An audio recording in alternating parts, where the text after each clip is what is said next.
Why did some of the most elite troopers in the Grand Army of the Republic in the Clone Commandos hate the Jedi Mace Windu with a passion? And how is it that they actually enjoyed Order 66 when the time came? Greetings, Acolytes, and welcome back to the Archives. The Republic Commandos were arguably the most elite clone fighting force in the entire Grand Army, perhaps only matched by Clone Force 99 and the ARC Troopers, their task being designated for almost exclusively recon and Black Ops missions, reporting directly to the Jedi Council or to the Chancellor. The Commandos were perhaps the most mysterious and legendary clone unit on the battlefield, and yet, in their most private of thoughts, the Commandos would grow to despise the Vice Grand Master of the Jedi, Mace Windu. Their hatred for him would bleed into their feelings towards the other Jedi, and when Order 66 commenced, they had no problems acclimating to their new empire. So what caused the famous Commandos to have such powerful feelings towards Mace Windu specifically? Let's look at their history.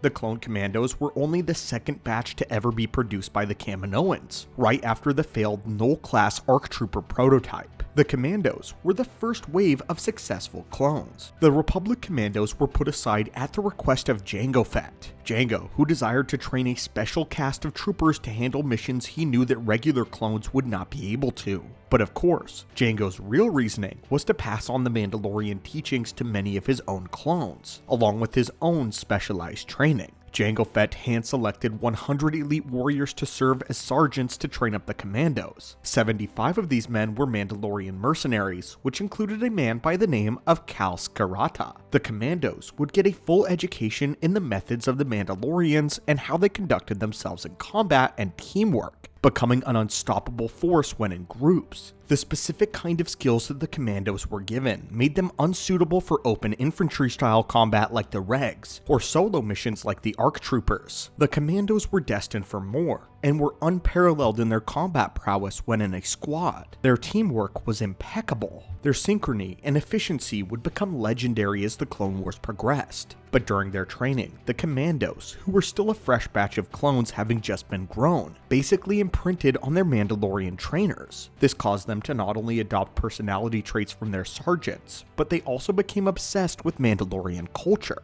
And as we know, Mandalorian culture fundamentally disagrees with the sentiments of the Jedi, and the two are ancient rivals. The day came at the Battle of Geonosis, when Jango Fett was beheaded by Mace Windu. Now, it was already a known fact by now that Jango was working with the Separatists, and many of the clones had rejected their heritage of Jango, devoting themselves completely to the Republic. However, the Commandos chose to honor Jango Fett, considering him an honorable warrior who was forced to hold up a prior commitment, one that he made to Dooku, and was simply doing so because his honor absolutely demanded it, and he was remaining strict to his code of conduct as a Mandalorian. For this, they understood that he had to die, but still resented Mace Windu for killing their leader, their father. During the first battle, everything was hastily put together as the clone army was mobilized into the service of the Jedi. Council members were designated roles as commanders and given charge of various regiments. It would just so happen that Windu was the one given charge of the clone Commandos. Now at this time, the Jedi weren't prepared for war and had not been trained for a battle scenario such as this in several hundred years. Many people talk about how hastily thrown together a lot of the Republic troopers were, but they fail to realize that the Jedi themselves were unprepared for military combat at first. They were not trained to be generals. Not only this though, but the Jedi couldn't yet tell the difference between regular infantry clones and the elite troops. Because of this, Windu would give orders for the Commandos to charge out on the front lines of the war, into a situation that their particular skill set was in no way suited for. A vast majority of the Republic Commandos would die that day on the order of Mace Windu,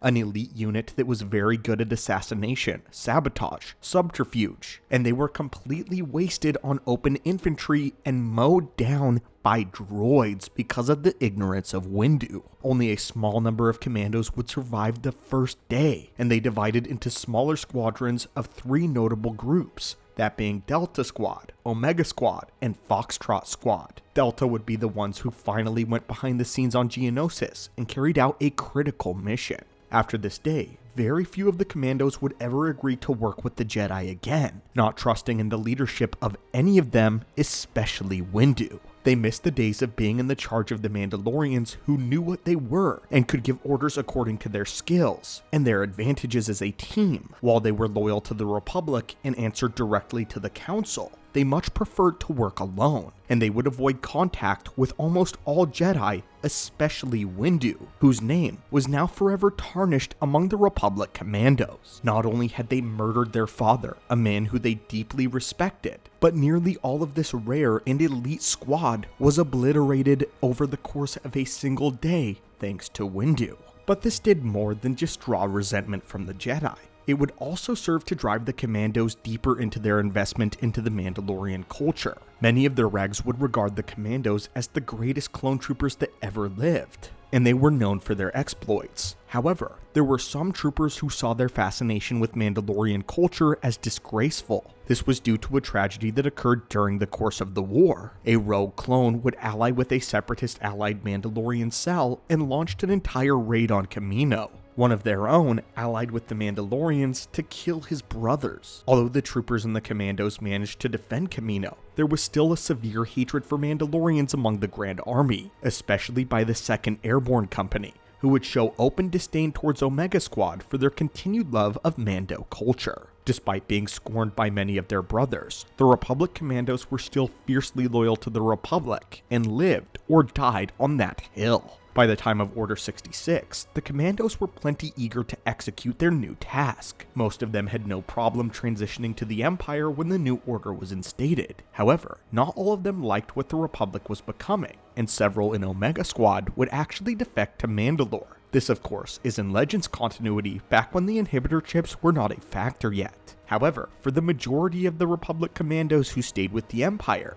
they would be absorbed into the 501st and placed under Vader's charge as Vader's Fist. These commandos became the Legends version of the Purge Troopers, going around in the galaxy and assassinating Jedi and Jedi sympathizers alike. Vader's own personal group of clone assassins. But anyway, my friends, this was the reason why the Republic Commandos hated Mace Windu and were happy when Order 66 was instated. The clone troopers are some of the most interesting and compelling characters in all of the Star Wars timeline. So if you guys would like to see more videos about our boys in white, be sure to leave a comment down below. And again, is this hatred for Mace Windu understandable? Was it always doomed in the first place to be a rocky relationship after the death of Jango Fett? And what are your thoughts on Mace Windu's decision to push the Commandos, an elite assassin group, into open infantry where many of them would be killed? Is their hatred understandable, or could a simple conversation have fixed everything? Thank you so much as always for the support and watching, my friends. Hit that subscribe button if you've been enjoying the content,